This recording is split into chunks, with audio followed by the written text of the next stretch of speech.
St. Francisville, Louisiana, stands the Myrtles Plantation, one of the most haunted homes in America. But one item inside is blamed more than any other for the terror: an antique mirror.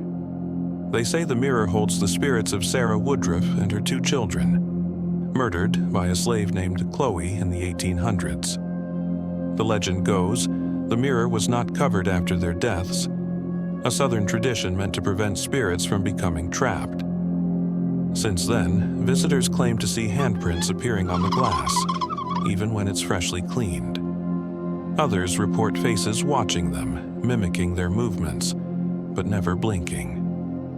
The dead don't like to be stared at. In North Yorkshire, England, sits a pub known as the Busby Stoop Inn. In it once stood an ordinary-looking wooden chair, until Thomas Busby cursed it. Busby was executed in 1702 for strangling his father-in-law. His last request? One final drink at the inn. After finishing his ale, he allegedly cursed the chair, vowing that anyone who sat in it would die.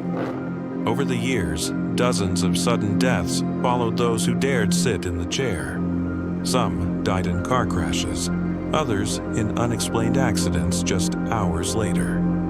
Eventually, the chair was hung on a wall in a local museum to prevent anyone from sitting in it again. Even suspended, people claim, they still hear footsteps beneath it.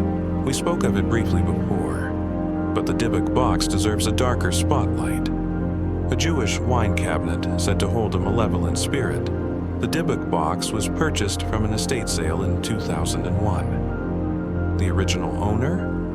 A Holocaust survivor who sealed something dark inside.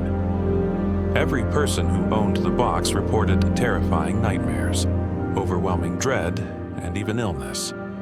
The most infamous owner, Kevin Mannis, documented his haunting in a journal. I saw shadows move. My hair fell out in clumps. The box whispered my name. Later, it was studied by paranormal investigators and even featured on ghost hunting shows. Many believe the entity inside is too powerful to contain. Now, it resides in Zach Bagans' haunted museum, sealed in a glass case, but still feared. Some say if you stare into the box long enough, it stares back. They aren't just legends, they're warnings. And some things, once opened, never close again.